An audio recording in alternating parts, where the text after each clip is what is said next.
ආයුබෝවන් දුවේ පුතේ අද අපි බලමු 11 වසර තාත්වික සංඛ්‍යා පාඩම. දැන් බලන්න තාත්වික සංඛ්‍යා කියන්නේ පුතේ අපි භාවිතා කරන සියලුම සංඛ්‍යා. බලන්න පුතේ නිකිල කුලකයක් තියෙනවා. ඊළඟට බලමු අපි ගණින සංඛ්‍යා කියන්නේ මොනවද කියලා. අපි මොනවා හරි දෙයක් ගණන් කරන්න අපි හැම වෙලෙම භාවිතා කරන්නේ එකේ ඉඳලා නේද? අපි මොනවා හරි දේවල් ටිකක් ගණන් කරන්නේ එකේ ඉඳලා 1 2 3 කියලානේ ගණන් කරන්නේ. එතකොට මේ එකේ ඉඳලා තියෙන සංඛ්‍යා වලට කියන පුතේ අපි ගණින සංඛ්‍යා. නැත්තම් මේ බලන්න අපි තවත් නමක් කියනවා 1 2 3 4 5 අපි කියනවා ධන නිකිල කියලා. එතකොට ධන නිකිල නොවන සංඛ්‍යා පුතේ අපි අයිති වෙනවා බිඳුව සහ ඍණ සංඛ්‍යා.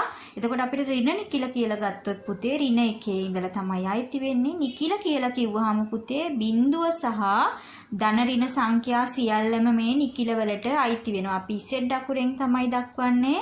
එතකොට අපි ධන නිකිල කුලකයේ පෙන්නනවා Z වල ධන අකුර ධන සංකේතය මෙතන දාලා බලන්න නිකිල කිව්වහම මේ ධන සංඛ්‍යා ඍණ සංඛ්‍යා සහ බිඳුව අයිති වෙනවා. ඍණ. එතකොට බිඳුව කියලා කියන්නේ පුතාලා දන්නවා ධන නිකිලයක්වත් ඍණ නිකිලයක්වත් නෙමෙයි. දැන් බලන්න පුතේ පරිමේය සංඛ්‍යාවක් කියන්නේ මොකක්ද කියලා අපි කිව් අක්ෂරයෙන් තමයි හඳුන්වන්නේ. බලන්න අපිට ඒ බෙදීම b කියලා ලියන්න පුළුවන්. ඒ කියන්නේ භාග සංඛ්‍යාවක් ලෙස ලියන්න පුළුවන් සංඛ්‍යාවකට අපි කියනවා පරිමේය සංඛ්‍යාවක් කියලා. බලන්න එතකොට මේ දෙන්නම A සහ B කියන දෙන්නම Z කියලා කියන්නේ මොකද්ද? නිකිලවල උපකුලකයක් වෙනවා. නිකිල කියලා කියන්නේ දැන් පුතාලා දන්නවා ධන හෝ ඍණ සංඛ්‍යාවක් නේද? එතකොට මෙතන B කියන කෙනා බිඳුව වෙන්න බෑ. එතකොට බලන්න අපිට 2 කියන සංඛ්‍යාව පරිමේය සංඛ්‍යාවක්. අපිට මෙයා ලියන්න පුළුවන් භාග සංඛ්‍යාවක් විදිහට. එතකොට සෑමම බලන්න නිකිලයක්ම පරිමේය සංඛ්‍යාවක් වෙනවා නේද? බලන්න ඊළඟට මෙතන 4න් 3 කියන කෙනා මෙයා A බෙදීම B විදිහට ලියලා තිනේ. අපිට මේ දශම සංඛ්‍යාත් ලියන්න පුළුවන් පුතේ. බලන්න මෙයා අපි ලියලා තිනවා භාගයයි කියලා. එයත් අපිට එතකොට A බෙදීම B ආකාරයට ලියන්න පුළුවන්. එහෙනම් මේ සංඛ්‍යා සියල්ලම සංඛ්‍යා පුතේ අයිති වෙනවා මොනාටද? පරිමේය සංඛ්‍යාවලට. එතකොට බලන්න මේ සංඛ්‍යාව පරිමේය සංඛ්‍යාවක් වෙන්නේ නැහැ. ඇයි? මෙයා නිකිලයක් වෙන්නේ නැති නිසා.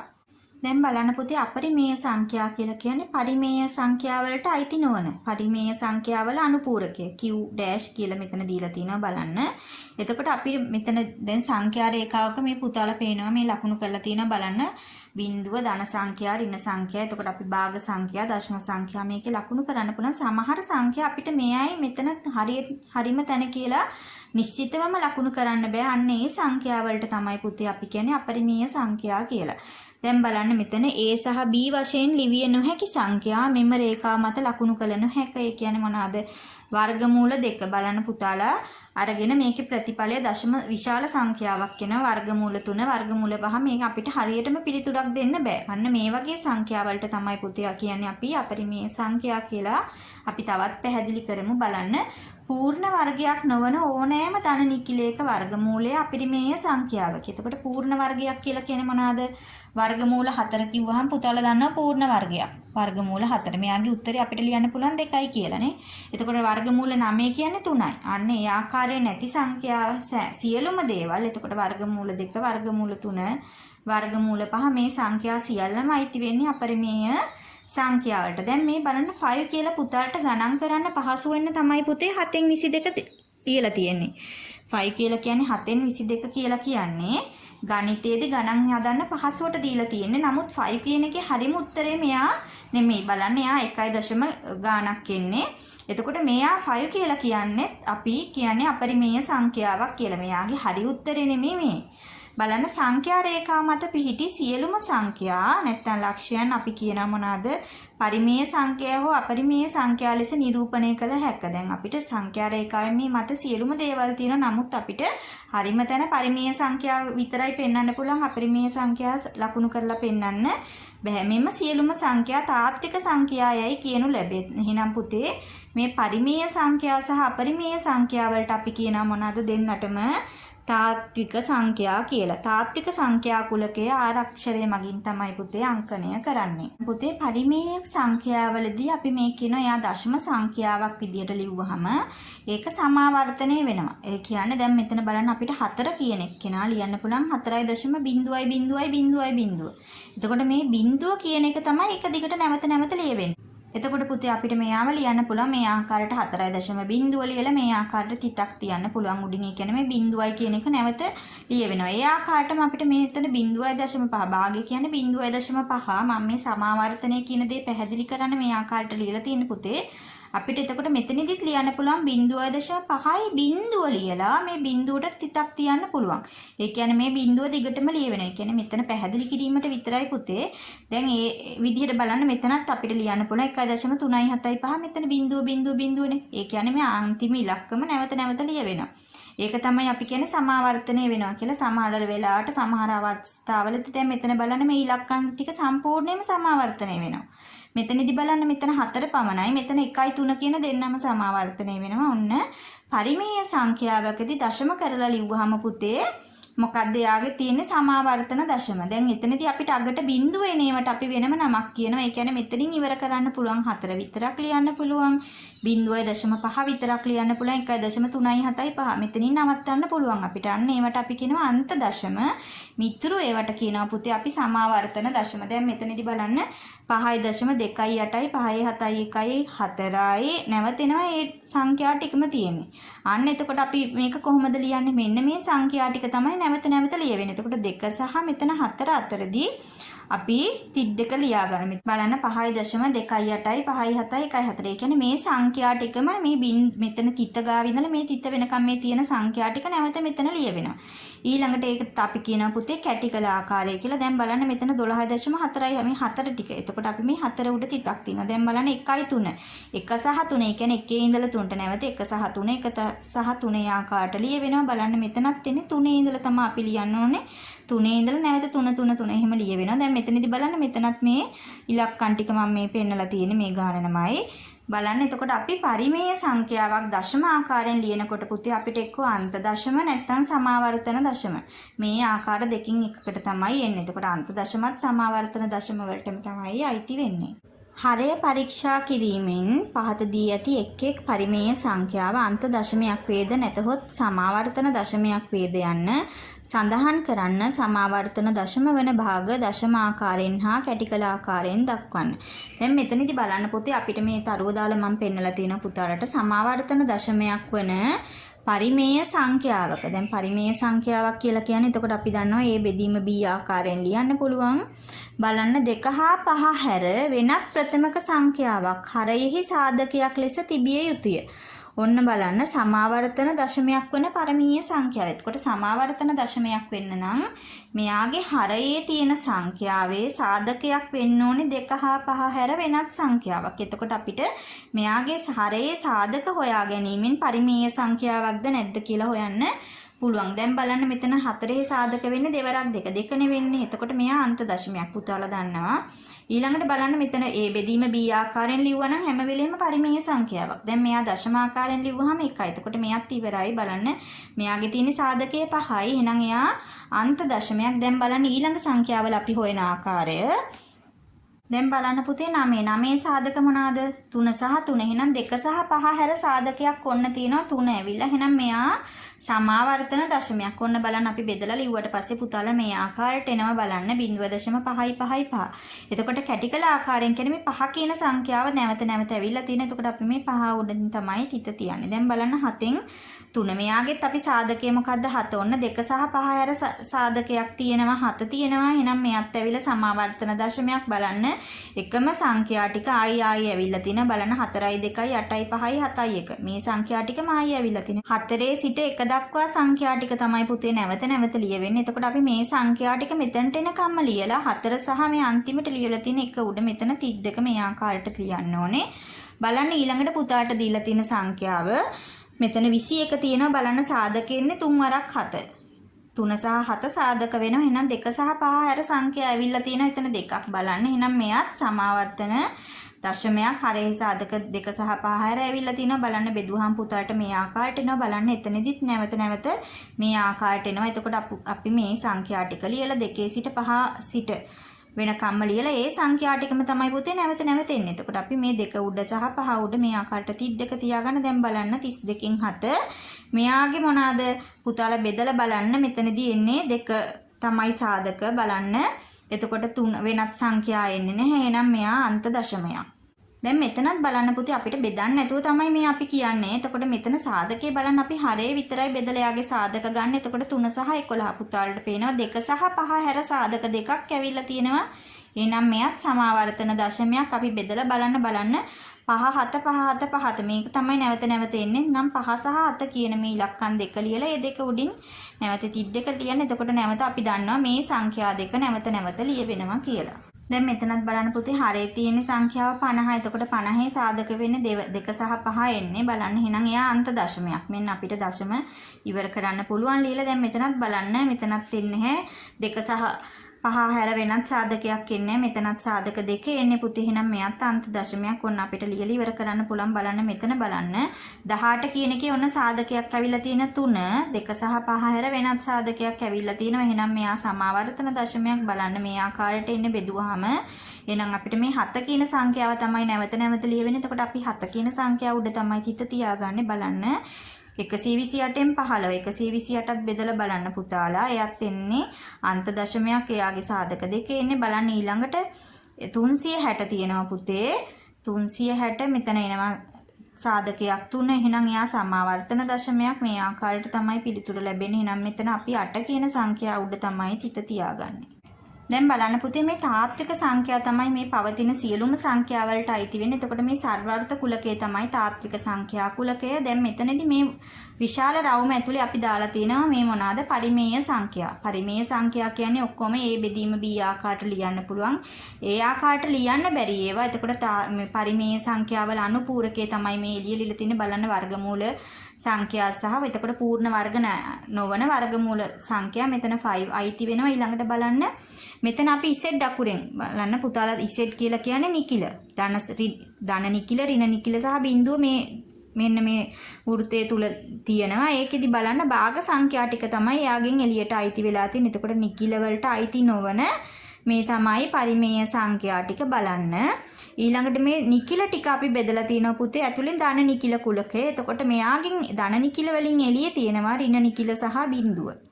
බලන්න පුතේ කරණි කියන්නේ මොනවාද කියලා වර්ගමූල ලකුණ යොදාගෙන එහෙත් අගයේ පරිමේය නොවන ප්‍රකාශන කරණි ලෙස හැඳින්වේ. මේ ආකාරයේ සංඛ්‍යාවලට අපි කියනවා කරණි කියලා. බලන්න අපි කරණි ආශ්‍රිත ගැටළු සුළු කරන ආකාරය අයි එහෙම කරන්නේ කියලා ගණනය පහසු කර ගැනීමට. දැන් බලන්න මෙතන එක බෙදීම් වර්ගමූල දෙක. වර්ගමූල දෙකේ ආසන්න අගය දීලා තියෙන පුතාට මේ විදිහට බලන්න අපිට මේ ආකාරයේ බෙදීම තරමක් දුෂ්කරයි. දැන් බලන්න මේ ආකාරයෙන් අපි කරොත් අපිට මේ වර්ගමූල දෙකෙන් ඉහළ සහ පහළ ගුණ කිරීමෙන් එතකොට මෙතන එනවා වර්ගමූල දෙක වැඩි කිරීම වර්ගමූල දෙක කියන්නේ 2යි පුතේ. එතකොට එක වැඩි කිරීම වර්ගමූල දෙක කියන්නේ වර්ගමූල 2යි. වර්ගමූල දෙකේ අපි ආසන්න අගය අරගෙන තියෙනවා. එතකොට අපිට මේ ආකාරයෙන් බෙදීම මීට වඩා ඉක්මනින් කරගන්න පහසු වෙනවා. අපි පුතේ ගණනයකදී වෙන්න පුළුවන් දෝෂය අවම කර ගැනීමටත් කරණි ආකාරයෙන් මේ ආකාරයට ගණනය කිරීම සිදු කරනවා. බලන්න වර්ගමූල 20 බෙදීම 2 අඩු කිරීම වර්ගමූල 5 අපිට වර්ගමූල 20 ආසන්න අගය 4.5 කියලා අරගෙන තියෙනවා පුතේ. බලන්න මෙයා දෙකෙන් බෙදලා අඩු කරන්න. මෙතන වර්ගමූල 5 ආසන්න අගය 2.2. එතකොට ආසන්න අගයන් තමයි එන්නේ. බලන්න මෙතනදී අපිට සුළු කරාම එනවා මෙතන බෙදුවාට පස්සේ 2.25න් අඩු කරන්න 2.2 0.05. නමුත් මේකේ සත්‍ය අගය වෙන්නේ බිඳුවක් පුතේ. සැබෑ අගය වෙන්නේ බිඳුවක්. අපිට මේ ආකාරයෙන් ගණනය කරොත් මෙතනදී ආසන්න අගයන් අරගන්නේ නිසා 0.05. බලන්න අපි මෙතන මේ ආකාරයෙන් ගණනය කරොත් අපිට සැබෑ අගය ලැබෙනවා. බලන්න අපි කොහොමද කරලා තියෙන්නේ කියලා. මෙතන අපි වර්ගමූල 20 ලියලා තියෙනවා 4 වරක් 5. එයා බෙදීම 2 මෙතන අඩු කිරීම වර්ගමූල 5. දැන් මෙතන 4 වර්ගමූලයේ පුතාලා දන්නවා 2යි කියලා. එතකොට මේ 4 වැඩි කිරීම 5 මේ වර්ගමූල 5 අපි හැමම ලියාගත්තා. එහෙනම් වර්ගමූල 20 ඔන්න අපි මේ ආකාරයට ලියලා මෙතනින් ලියාගෙන තිනවා 2යි වර්ගමූල 5යි. මෙයා බෙදීම 2 මෙතන අඩු කිරීම වර්ගමූල 5. එතකොට මෙතන මේ දෙකට මේ දෙක කැපිලා යනවා. මෙතනින් වර්ගමූල 5ක් ඉතුරු වෙනවා පුතේ. එහෙනම් මේ වර්ගමූල 5 අඩු කරන්න එකම සංඛ්‍යාවකින් එම සංඛ්‍යාවම අඩු කිරීමෙන් අපිට බිඳුව ලැබෙන්නේ. නම් වර්ගමූල 5 අඩු කිරීම වර්ගමූල 5 කියන්නේ බිඳුවයි. එතකොට මේහි සැබෑ අගය වෙන්නේ පුතේ බිඳුව. දැන් බලන්න අපිට ආසන්න අගය අරගත්තාම ලැබුණු පිළිතුර නෙමේ. එතකොට අපිට මෙතනින් සැබෑ අගයම ලැබෙනවා. අපි දෝෂ අවම කරගන්නත් ඔන්න මේ ආකාරයෙන් සුළු කිරීම සිද්ධ කරනවා. දැන් බලන්න පුතේ සංඛ්‍යාවක සම්පූර්ණ සංඛ්‍යාවම වර්ගමූල ලකුණු තියෙනවා. ඇතුලේ තියෙනවා නම් අපි කියනවා අකිලකරණී කියලා. බලන්න. මෙතනදී 6 වැඩි කිරීම වර්ගමූල 15. එතකොට මෙයා සරලම ආකාරයෙන් ලියලා තියෙනවා පුතේ. බලන්න මෙතන මෙයා වර්ගමූල 15 කියන කෙනා අපිට ලියන්න පුළුවන් 3 වැඩි කිරීම 5. මෙතන අපිට පූර්ණ වර්ගයක් එන්නේ නැහැ පුතේ. එහෙනම් අපි කියනවා මෙයාට සරලම ආකාරයෙන් ලියලා තියෙනවා කියලා. බලන්න මෙතන 5 වැඩි කිරීම වර්ගමූල 12. එතකොට මෙයා සරලම ආකාරයෙන් ලියලා නැහැ. මෙතනදී බලන්න පුතේ ඔන්න පූර්ණ වර්ගයක් ඇවිල්ලා තිනවා 4. එහෙනම් මෙයාගේ අපිට වර්ගමූලය ලියන්න පුළුවන් 2යි කියලා. එහෙනම් අපි ආව මෙතන වර්ගමූල සලකුණෙන් පිටතට අරගෙන 2 කියලා ලිව්වා. එතකොට මේ සංඛ්‍යා දෙක ගුණ කිරීමෙන් 10 එනවා. වර්ගමූල 3ක් ඉතුරු වෙනවා. බලන්න අපිට මෙයා සරලම ආකාරයෙන් තවත් සරල කරලා මේ ආකාරයට ලියන්න පුළුවන්. අපි බලමු පුතේ සරලම ආකාරයෙන් ලියලා තියෙනවා කියන්නේ මොකක්ද කියලා. මෙතන A වැඩි කිරීම වර්ගමූල B ආකාරයෙන් ලිව්වට පස්සේ මොකද්ද A කියලා කියන්නේ පරිමේය සංඛ්‍යාවක්. මෙන්න පුතාලට පේනවා. එහෙනම් මේ වර්ගමූල ලකුණ ඇතුලේ තියෙන සංඛ්‍යාව සඳහා පූර්ණ වර්ග සාධක නොතිබිය යුතුය. බලන්න වර්ගමූල 3 පූර්ණ වර්ග සාධකයක් නැහැ. මෙතනදී අපිට වර්ගමූල 12 දී ආව පූර්ණ වර්ග සාධකයක් ආවනේ. එතකොට මෙයා අපි කිව්ව සරලම ආකාරය නෙමෙයි. මෙයා දැන් සරලම ආකාරයෙන් තියෙන්නේ. සරලම ආකාරයෙන් ලියන්න බලන්න පුතේ.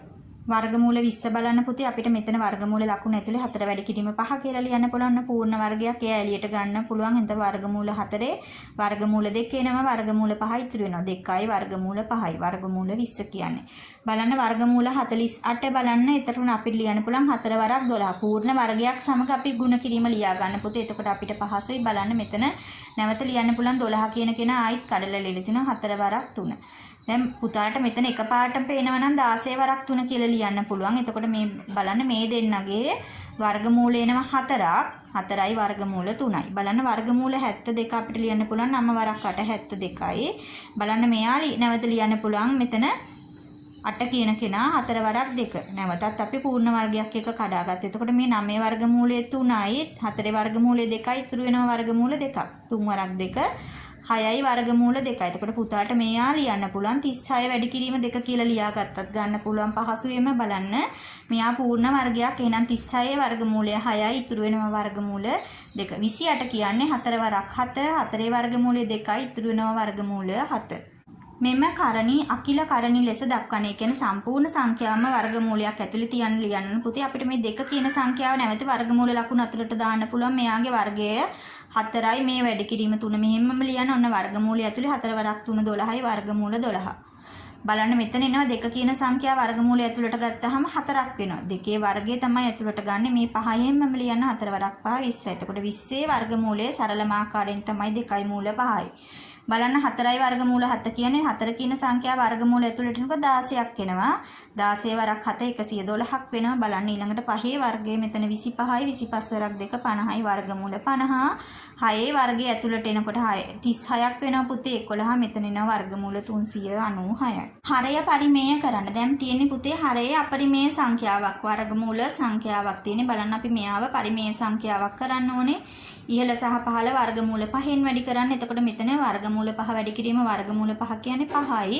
මෙතන එනවා 2යි මූල 5ක්. මෙතන බලන්න අපි ඉහළ සහ පහළ වර්ගමූල 3න් වැඩි කරගෙන තියෙනවා. එතකොට ඉර යටට එනවා පුතාලට වර්ගමූල 3 වැඩි කිරීම වර්ගමූල 3යි කියන්නේ 3යි. මෙතන එනවා 5යි වර්ගමූල 3යි. මේ සංඛ්‍යාව බලන්න අපි 5 බෙදීම වර්ගමූල 7 ඉහළ සහ පහළ වර්ගමූල 7න් වැඩි කරා. මෙතන හරය එනවා 7ක් උඩ එනවා 5යි වර්ගමූල 7ක්. මෙතනදී බලන්න අපි ඉහළ සහ පහළ වර්ගමූල 3න් වැඩි කරගෙන තියෙනවා. බලන්න 2යි මූල 3 වැඩි කිරීම මූල 3 කියන්නේ දෙවරක් 3 වෙනවා 6ක් ඉහළට එනවා 12යි මූල 3ක්. ඊළඟ සංඛ්‍යාව බලන්න මෙතනදී අපි ඉහළ සහ පහළ වර්ගමූල 2න් වැඩි කරගන්නේ පුතේ. මෙතන එනවා දෙවරක් 3 වරක් 2 6ක් එනවා. මෙතන එනවා 27යි වර්ගමූල 2ක්. මෙතනදී අපි වර්ගමූල 5න් වැඩි කරන්නේ. එහෙනම් දෙවරක් 5 10ක් එනවා පහළට උඩට එනවා 3යි වර්ගමූල 5යි. දැන් බලන්න පුතේ සුළු කරන්න තියෙන. එතකොට මේ අපිට පරිමේය සංඛ්‍යා දෙක ගුණ කරන්න පුළුවන්. වර්ගමූල සංඛ්‍යා දෙක වර්ගමූල ලකුණ ඇතුලේ දාලා ගුණ කරගෙන තියෙන පුතේ 3 වරක් 2 6යි. මෙතන එනවා වර්ගමූල ලකුණ ඇතුලේ දෙවරක් 3 කියන්නේ වර්ගමූල 6ක්. එහෙනම් 6යි වර්ගමූල 6යි. මෙතන අපි පරිමේය සංඛ්‍යා දෙක මුලින් ගුණ කරන්න 5 වරක් 3 15යි. මේ සංඛ්‍යා දෙක වර්ගමූල ලකුණ දෙක ඇතුලේ ලියලා ඒ දෙන්න වැඩි කරා. බලන්න 15යි වර්ගමූල 77යි. මෙතනත් ඒ වගේ පුතේ එකේ ඉලක්කම තමයි ඉස්සරහෙන් තියෙන ඉලක්කමක් නැහැ කියන්නේ නෑ. 1 වරක් 3 3යි. මෙතන මූල 5 වැඩි කිරීම මූල 3යි කියන්නේ මූල 15යි. 3යි මූල 15ක් වෙනවා. ඊළඟට බලන්න 4 බෙදීම 2යි මූල 14. එතකොට මේ ආකාරයෙන් ලියා ගන්න පුතාලට බෙදීම පහසු වෙනවා. බලන්න මෙතන 2යි මෙතන 4යි කැපිලා යනවා. 2ක් ඉතුරු වෙනවා. බලන්න මෙතන වර්ගමූල 7 සහ මෙතන වර්ගමූල 7 වරක් 2 කියලා අපිට ලියන්න පුළුවන් පුතේ මූල. එතකොට මේ වර්ගමූල සංඛ්‍යාව ඇතුලේ තියෙන දෙන්න අපිට ගුණ කිරීමේදී මෙහෙම වෙන වෙනම ලියන්න පුළුවන් වර්ගමූල ලකුණත් එක්ක බලන්න. එතකොට මේ වර්ගමූල 7ට මේ වර්ගමූල 7 කැපෙනවා. මෙතන උඩ ඉතුරු වෙනවා 2ක්. එතකොට මේ පහළ ඉතුරු වෙන්නේ වර්ගමූල 2යි. අපි හරය පරිමේය කළ ලියන්න තියන්න ඕනේ පුතේ හැම අවස්ථාවකදීම බලන්න ඉහළ සහ පහළ මූල දෙකෙන් ගුණ කරගන්න. එතකොට මෙතන පහළට එනවා 2ක් ඉහළ එනවා 2යි මූල 2ක්. මේ දෙකට 2 කැපිලා පුතාට මූල 2ක් පිළිතුර ලැබෙනවා. දැන් බලන්න මෙතනදී 6යි වර්ගමූල 27 බෙදීම 3යි වර්ගමූල 3 මේ ආකාරයට ලියන්න. එතකොට මොකද වෙන්නේ? මේ 3 සහ 6 කැපිලා යනවා 2ක් ඉතුරු වෙනවා. බලන්න මේ වර්ගමූල 3ට වර්ගමූල 3 කැපෙනවා. වර්ගමූල 9 කියන්නේ 3යි දෙවරක් 3 6ක් පිළිතුර ලැබෙනවා. බලන්න ඊළඟ ගණන මෙතන වර්ගමූල 48 අපිට ලියන්න පුළුවන් 4 වරක් 12 නැත්නම් පුතාලට ලියන්න පුළුවන් 16 වරක් 3 4 වරක් 4 වරක් 3 බලන්න මෙතන පහ බෙදීම මූල 3යි. දැන් මෙතනදී 4 වරක් 4 මෙයාගේ වර්ගමූලය 4යි පුතේ ඉතුරු වෙනවා මූල 3ක්. බලන්න 5යි මූල 3යි. මේ මූල 3ට මූල 3 කැපිලා ගියා පුතාලට 5න් 4ක් පිළිතුර ලැබෙනවා. දැන් බලන්න පුතේ අපි මේ සුළු කරන ආකාරය මෙතනදී ධන ඍණ සංඛ්‍යා තියෙන්නේ බලන්න. මෙතනදී 2යි මූල 27 අඩු කිරීම 3යි මූල 3 එකතු කිරීම 4යි මූල 7 3යි මූල 28. මේ මූල සංඛ්‍යා පුතාලා x සහ y කියලා බලන්න. එහෙනම් අපි මේ ඉතුරු සංඛ්‍යාවත් මූල 3 මූල 7 වෙන්න හදා ගන්න ඕනේ. බලන්න මෙතන 27 කියන එක්කෙනා අපිට 9 වරක් 3 කියලා ලියන්න පුළුවන්. එතකොට මෙයාගේ මේ 9 වර්ගමූල එළියට යනවා 3ක් වෙලා දෙවරක් 3යි ඉතුරු වෙනවා වර්ගමූල 3ක්. එහෙනම් 6යි වර්ගමූල 3 වුණා. මෙතන 3යි වර්ගමූල 3 තියෙනවා. මෙතන 4යි වර්ගමූල 7 තියෙනවා. බලන්න අපි මෙතන සංඛ්‍යාවත් පුතේ වර්ගමූල 28 ලියාගෙන තියෙනවා 4 වරක් 7. එහෙනම් මෙයාගේ වර්ගමූල එළියටම 2ක් වෙනවා පුතේ. ඉතුරු වෙනවා මූල 7ක්. 3 වරක් 2 6යි මූල 7යි. ඔන්න මේ මූල සංඛ්‍යා පුතා හිතන මෙතන 6යි x අඩු කිරීම 3යි x. එහෙනම් අපිට මොකක්ද දෙන්නේ? 6න් 3ක් ගියාම 3යි x නේද? ඒ ආකාරයටම තමයි මෙතන 6යි මූල 3න් අඩු කරන්න 3යි මූල 3ක්. ඉතුරු වෙනවා 3යි වර්ගමූල 3ක්. මෙතන බලන්න 4යි මූල 7ට එකතු කරන්න 6යි මූල 7ක් පුතේ. 4 සහ 6 එකතු කරන්න 10යි මූල 7ක් ලැබෙනවා. දැන් මෙතනත් බලන්න ඒ ආකාරමයි පුතේ අපිට මෙතන මූල 63 බලන්න අපිට නම් වරක් 7 63යි මෙයාව ලියා ගන්න පුළුවන්. එහෙනම් මෙයා එළියට එනවා 3ක් වෙනවා 3 වරක් 3 9යි මූල 7යි. ඊළඟට බලන්න මෙතන 2යි මූල 7 තියෙනවා 3යි මූල 27. 9 වරක් 3 ආකාරයට ලියන්න පුළුවන්. මෙතන වර්ගමූලයේ 3ක් එළියට එනවා. එතකොට 3 වරක් 3 9යි මෙතන මූල 3 ඉතුරු වෙනවා. මෙතන තියෙනවා 3යි මූල 3යි. දැන් බලන්න මෙතන අපි මූල 7 සහ මූල 3 ආකාරයට ඒ ගණන් දෙකත් හදාගත්තා. දැන් අපිට එකතු කිරීම අඩු කිරීම කරන්න පුළුවන්. බලන්න 9යි මූල 7න් 2යි මූල 7ක් අඩු කරා. 9යි x වලින් 2යි x අඩු කරනවා වගේ තමයි. එහෙනම් 7යි මූල 7යි. දැන් මේ දෙන්න එකතු කරන්න බලන්න 9යි 3යි 12යි වර්ගමූල 3. ඊළඟ සංඛ්‍යාවත් බලන්න පුතේ අපිට වර්ගමූල 50 වර්ගමූල 162 4 බෙදීම මූල 2 බලන්න අපි මූලයන් එකම ආකාරයට ගන්න බලමු. මෙතන පුතාට එනවා 64 වැඩි කිරීම 2. මෙතන එනවා 3. මෙතන අපිට 50 ලියන්න පුළුවන් 25 වැඩි කිරීම 2. බලන්න 162 ලියලා තිනවා 81 වැඩි කිරීම 2. එතකොට මෙයා ලියලා තිනවා 4 බෙදීම මූල 2. එතකොට මේ මුළු සංඛ්‍යා සියල්ලම අපිට මූල 2ක් ලැබෙන විදිහට ඇවිල්ලා තිනවා බලන්න. 8යි 8 වරක් 2 16යි මෙතන මූල 2 ඉතුරු වෙනවා. මෙතන 25 වර්ගමූලය එනවා 5ක් 5 වරක් 3 15යි මූල 2ක් ඉතුරු වෙනවා පුතේ. 81 වර්ගමූලය 9යි 9 වරක් 2 18යි මූල 2 ඉතුරු වෙනවා. මෙතන බලන්න අපි මෙයාගේ වර්ගමූල 2 අයින් කරගන්න ඉහළ සහ පහළ වර්ගමූල දෙකෙන් ගුණ කරගෙන තියෙනවා. එතකොට පහළට එනවා 2ක් ඉහළ එනවා 4යි මූල 2ක්. ඊට පස්සේ මෙතන මේ 2යි මෙතන 4යි කැපෙනවා. බලන්න මෙතන එනවා පුතාලට 2යි මූල 2ක් සුළු කරන්න 19යි මූල 2 එකතු කිරීම 2යි මූල 2යි ඉතුරු එනවා පුතේ 21යි මූල 2ක්. ඊළඟ ගණනත් බලන්න. එතකොට අපි බලන්න වර්ගමූල 11ක් වෙන්න හදාගෙන තියෙනවා. 99 ලියන්න පුළුවන් 9 වරක් 11. මෙයා ලියලා තිනවා 4 වරක් 11. බලන්න මෙතන 110 තියෙනවා. මෙතන මූල 44 අපි ලියලා තිනවා 4 වරක් 11. දැන් මෙතන බලන්න 9යි මෙතන 3යි මූල 11යි මෙතන එනවා 2 වැඩි කිරීම 2යි කියන්නේ 4යි මූල 11යි 110 බෙදීම 2යි මූල 11යි. මෙයාගේ වර්ගමූලය මේ 4 අපි මේ 2 එළියට අරගෙන තිනවා. බලන්න දැන් මෙතන 3 ඍණ 4 කියන්නේ පුතාලට එනවා ඍණ 1යි. එතකොට අපි ඍණ මූල 11 කියලා ලියා ගන්න පුළුවන්. මෙතන බලන්න අපිට මේ දෙන්නගේ දෙකෙන් බෙදුවට පස්සේ 55ක් එනවා. බලන්න මූල 11න් ඉහළ සහ පහළ වැඩි කරගෙන තියෙනවා පුතේ. එතකොට පහළට 11ක් එනවා. මෙතන 55යි මූල 11යි. බලන්න මෙතනදී බලන්න පුතේ 55 බෙදීම දැන් 11ක් ඇවිල්ලා තිනවා. අපිට මෙතන කපා ගන්න පුළුවන්. එතකොට 5යි මූල 11ක් ඉතුරු වෙනවා. දැන් බලන්න ඍණ 11යි. ඒ කියන්නේ 1යි මූල 11යි. මෙතන ධන 5යි මූල 11යි කියන්නේ 4යි මූල 11ක් ලැබෙනවා.